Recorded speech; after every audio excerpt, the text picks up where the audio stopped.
वैसे तो उत्तर प्रदेश की जनपद मैनपुरी ऋषियों मुनियों की तपोस्थली के नाम से जानी जाती है, जहां चौहन ऋषि के अलावा कई ऐसे ऋषियों तपस्या की जाती है, जिसके चलते मैनपुरी को तपोस्थली भी कहा जाता है।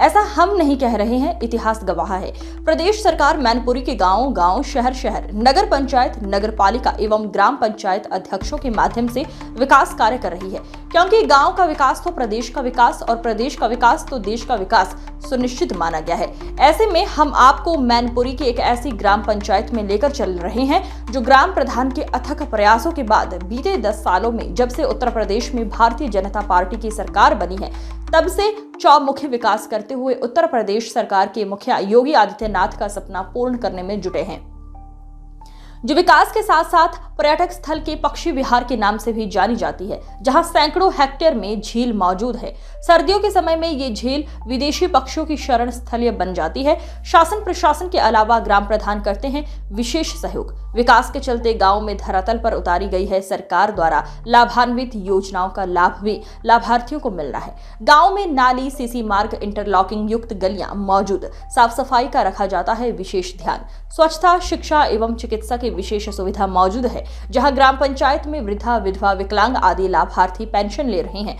ग्रामीण ने चौमुखी विकास एवं सरकार द्वारा चलाई जा रही योजनाओं का लाभ दिलाने को लेकर की ग्राम प्रधान की प्रशंसा। अगर बात हम विकास की करें तो उत्तर प्रदेश सरकार विकास की ओर बहुत ही अग्रसर है। लगातार विकास कार्यों के लिए जो है जानी जाती है। कहती है कि सबका साथ सबका विकास, यानी कि हम जो है ग्राम पंचायत समान में पहुंचे हैं। ये क्या नाम है भैया आपका? जी, राहुल नाम है मेरा। अच्छा, किस गांव के रहने वाले हैं आप? जी, रामनगर के। बात करें तो आपकी ग्राम पंचायत कौन सी पड़ती है? ग्राम पंचायत समान है। अच्छा, अगर जो समान में प्रधान कौन है? प्रधान है उमेश चंद शर्मा। कितने वर्षों से हैं? ये लगभग दो सेशन हो गए हैं।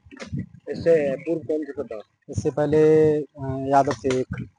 अच्छा, अगर जो आप बताएं, 2 शस्त्र हो गए हैं उमेश प्रधान को, जी जी। तो इन्होंने अभी तक तो गांव में कितना क्या विकास कराया है? गांव विकास तो हुए हैं, लेकिन कुछ थोड़े विकास कम भी हुए हैं। कैसे? जैसे मतलब कुछ शौचालय हैं, कुछ लोगों के नहीं आए हैं इसमें। हाँ। ठीक है, कुछ ही लोग हैं। और जैसे आवास है, कुछ लोगों को मिले, कुछ लोगों को जिनको जरूरत है, नेसेसरी है, उनको नहीं मिल पाए। अच्छा। हाँ। वैसे नाली खड़ंजा की क्या? हाँ, नाली खरंजा सभी में पूरे अगर बात कंप्लीट करें- है एकदम से। बात करें चिकित्सीय सुविधा की, चिकित्सीय सुविधा तो यहाँ पे वो कटरा समान में ही है। कितने किलोमीटर पड़ता है लगभग? यहाँ से लगभग 1 किलोमीटर की लमसम दूरी है। तो वहाँ जाते हैं? हाँ, वहीं जाते हैं। अच्छा, और वहाँ का जो शिक्षा के स्तर की बात करें तो कितना शिक्षा स्तर तो ठीक है, यहाँ पे इंटर कॉलेज है, कटरा में ही है, जी। तो वो शिक्षा स्तर बहुत और बेहतरीन है। प्राइमरी की अगर जो हाँ, शिक्षा- प्राइमरी भी शिक्षा बहुत अच्छी है इसमें। तो ये प्रधान जी की देखरेख में चलता हाँ, है? प्रधान जी की देखरेख में चलता है। अगर जो बात करें तो और कैसी क्या सुविधाएं हैं? और तो सारी सुविधाएं ठीक हैं, लेकिन बस ये थोड़ा सा जिसको नेसेसरी है, जैसे आवास है, नेसेसरी है तो उनको आवास मिल जाए। जी। ठीक है, कुछ शौचालय जिनके पास नहीं है उनको मिल जाए, यही हम चाहते हैं बस। और अच्छा, कुछ तो नहीं। क्या प्रधान इसके लिए क्या ना प्रयास नहीं करते हैं? प्रयास करते हैं, कुछ कुछ कुछ बुराइयां हैं, कुछ अच्छाइयां हैं, ये इस वजह से और भी प्रयास नहीं हो पाते सर। लोग विरोध कर देते हैं? विरोध तो नहीं होता है, लेकिन विरोध नहीं, सब लोग पक्ष में ही हैं। लेकिन एक दिक्कत यही है कि कुछ लोगों को जिनको आवश्यकता है उनको मिल जाए बस। लगभग कितने प्रतिशत आपके लगभग अपेक्षा के अनुसार कितने प्रतिशत विकास हुआ है आपके यहाँ? वही है, 70% की लगभग लमसम विकास है। अच्छा, पूर्व प्रधान ने क्या कराया था? पूर्व प्रधान तब उस समय जो ये योजनाएं नहीं थी, जो योजनाएं थी उसने भी विकास कराए। अच्छा, हाँ, पुराना खरंजा भी पड़ा था। अब अच्छा विकास हो रहा है? हाँ, अब ज्यादा अच्छा है, लेकिन बस ये है कुछ नेसेसरी है उनको मिल जाए थोड़ा सा। हाँ। क्या नाम है सर आपका? ब्रिजेश कुमार। अच्छा, ब्रजेश कुमार जी, कौन से गांव के रहने वाले हैं? रामनगर अच्छा, अगर जो आपकी ग्राम पंचायत कौन सी है? समान। वहाँ से ये इस गांव की दूरी कितनी है? करीब 3 किलोमीटर हो गया, 3-4 किलोमीटर। 3-4 किलोमीटर है दूरी। अगर बात करें तो आपके गांव के प्रधान कौन है? उमेश चंद शर्मा। क्या क्या विकास कराए हैं आपके लिए? इनका ही विकास है और किसी प्रधान का विकास नहीं है। कभी नहीं करवाए? नहीं। जी। क्या जो भी विकास कार्य कराए हैं कौन से प्रधान ने सही कराए? उमेश चंद शर्मा। अच्छा, पहले जो प्रधान थे वो कौन थे? पहले वे थे,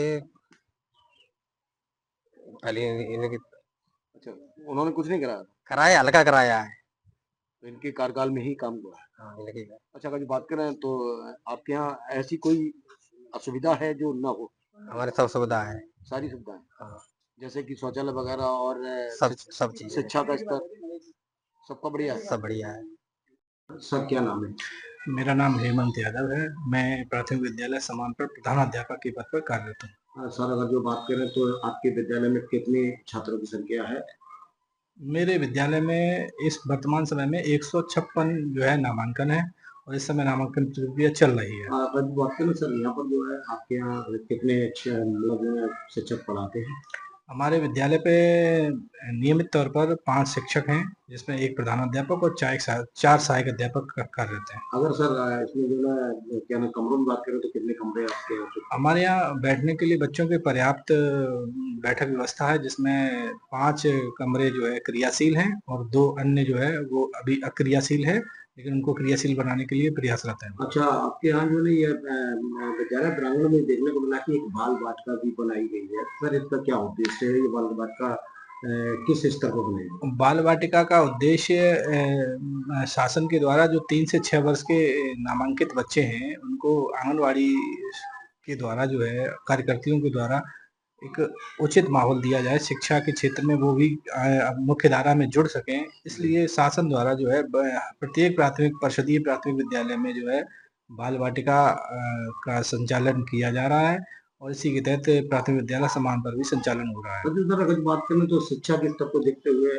गांव के प्रधान का कितना सहयोग रहता है?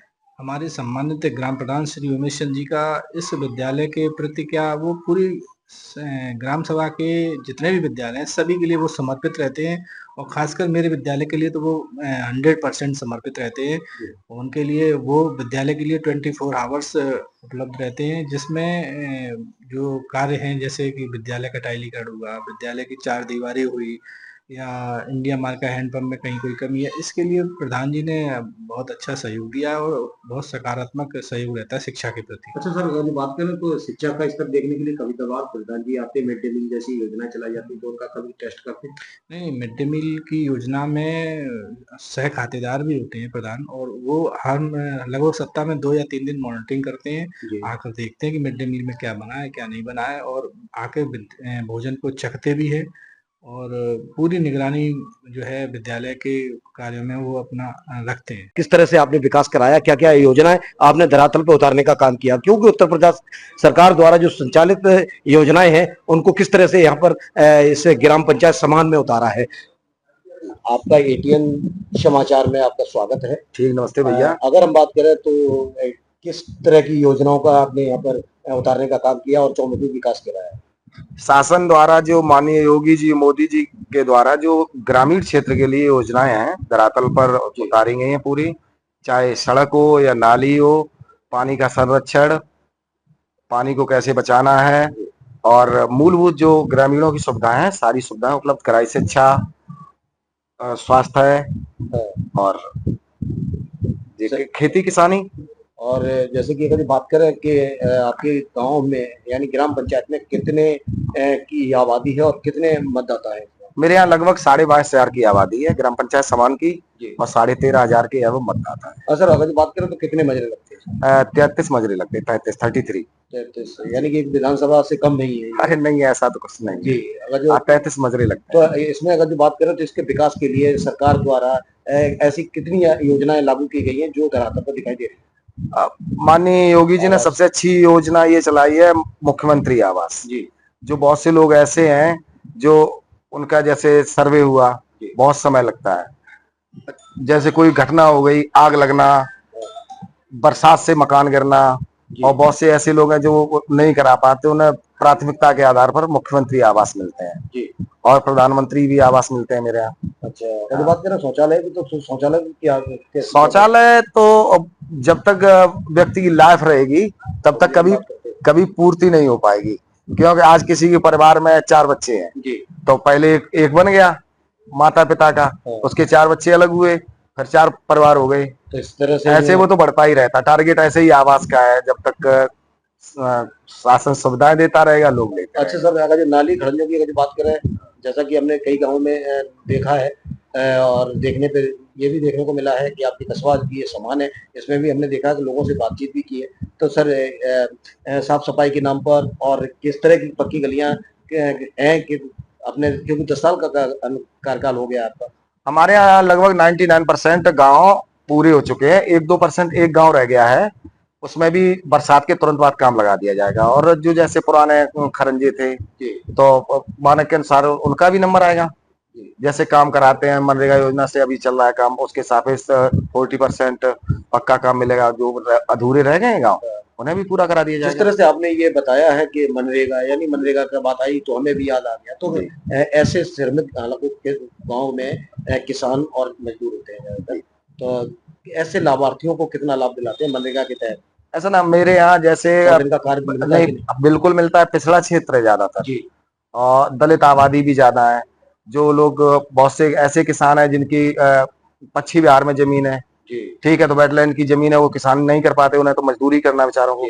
तो मनरेगा योजना के अंदर उन्हें लाभ दिया जाता है, वो काम करते हैं। अच्छा, अगर जो बात करें पश्चिम बिहार की, तो ये आपके यहाँ पश्चिम बिहार एक झील है जी जिसमें तमाम तरह के जो है विदेशी यात्री और पर्यटक भी आते हैं। जी। तो इसको किस तरह से आप सहयोग कर रहे हैं? ऐसा ना, अगर हमारे शासन प्रशासन पहले बहुत प्रयास हुआ 1990 में यहाँ से सुचारू हुआ पश्चिम बिहार। तो पश्चिम बिहार में अगर शासन प्रशासन सहयोग करे तो इतना बढ़िया हब बनेगा, क्योंकि यहाँ से लखनऊ आगरा एक्सप्रेस वे की दूरी करेल वाला कट है 25 किलोमीटर और चौपला वाला केवल 14-15 किलोमीटर होगा।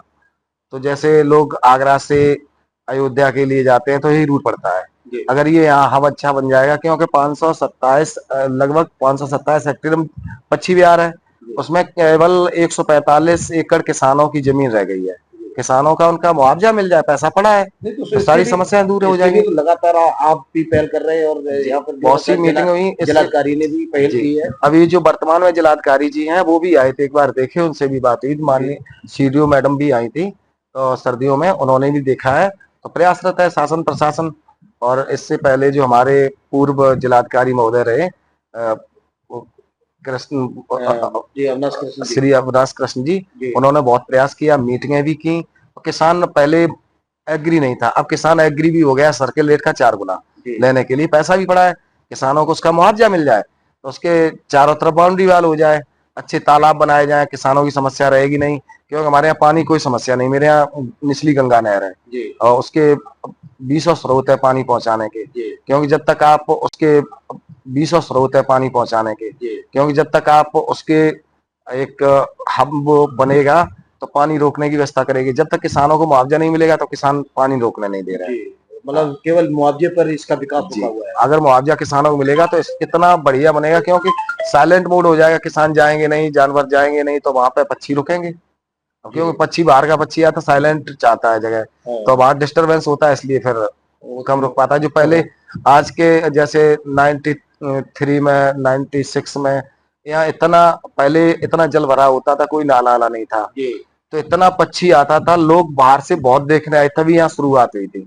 अब नाले हो गए हैं, किसान अपनी खेती कर रहा है। कुल मिला के जो है ना, अभी तक सरकार ने मुआवजा नहीं दे पाया, इसलिए उदासीनता है इस झील की विकास में। बिल्कुल, क्योंकि पानी रुकेगा नहीं, किसान रुकने नहीं देता है पानी उसका। क्योंकि किसान को अपनी मुआवजा नहीं मिलेगा तो अपना भरण पोषण कैसे करेगा, अपनी खेती करता है, उसमें उनकी जिनकी जो हालांकि पर्यटन मंत्री जो है ना लगातार पर्यटन स्थल को बनाने का काम कर रहे हैं, तो इसको ध्यान क्यों नहीं दे पा रहे? नहीं, माननीय पर्यटन मंत्री जी ने यहाँ पर एक 5 करोड़ के लगभग एक शोध पक्षियों के ऊपर शोध के लिए जगह भी सरकार द्वारा मुहैया ग्राम सभा द्वारा करा दी गई है।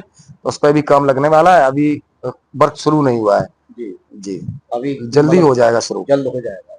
लेकिन किसान बीच में अड़ंग है उसके लिए? नहीं, वो अलग ग्राम सभा की जमीन है, वो यहाँ से पश्चिम बिहार से लगभग 3 किलोमीटर दूर है। अच्छा, वो अलग बन रहा है? हाँ, अलग, उसका प्रस्ताव हो गया है, काम चालू होने वाला है। और भी पर्यटक स्थल बन जाएगा जी। और उसमें बाईस प्रस्तावित तो बहुत सारी चीजें हैं, जैसे गेस्ट हाउस है, बाहर के लोग आए, और टिकट खिड़की, और जो बहुत सारी चीजें बनी। मीटिंग में बात हुई, लेकिन जब तक किसान संतुष्ट नहीं होते हैं तब तक हम लोग उसमें ज्यादा नहीं डिस्टर्बेंस नहीं कर सकते ना। तो देखा आपने कि किस तरह से हमारी जो ना बात प्रधान जी से हुई, उन्होंने ये बताया है कि जो भी सरकार द्वारा योजनाएं उतारी जा रही है उनको जो है यहाँ पर धरातल पर उतारने का काम ग्राम प्रधान ओमेश जी ने किया है। इनका यह भी मानना है कि अगर इसमें जो ये पर्यटक स्थल जो है पच्ची समान, तो इस झील का जीर्णोद्धार अगर जो हो जाता है वो तभी संभव है जब किसानों को मुआवजा मिल जाएगा तो इसका जीर्णोद्धार हो जाएगा, तो ये पर्यटक स्थल और भी अग्रसर मतलब बड़ा बढ़ेगा, इनका ये भी मानना है। और उन्होंने ये भी बताया कि जो भी गांव के विकास के लिए हमने कार्य किए है वो सराहनीय कार्य किए है, किसी को कोई भी परेशानी नहीं है। कैमरामैन के साथ अनिल शाक्टी, ATN समाचार, मैनपुरी।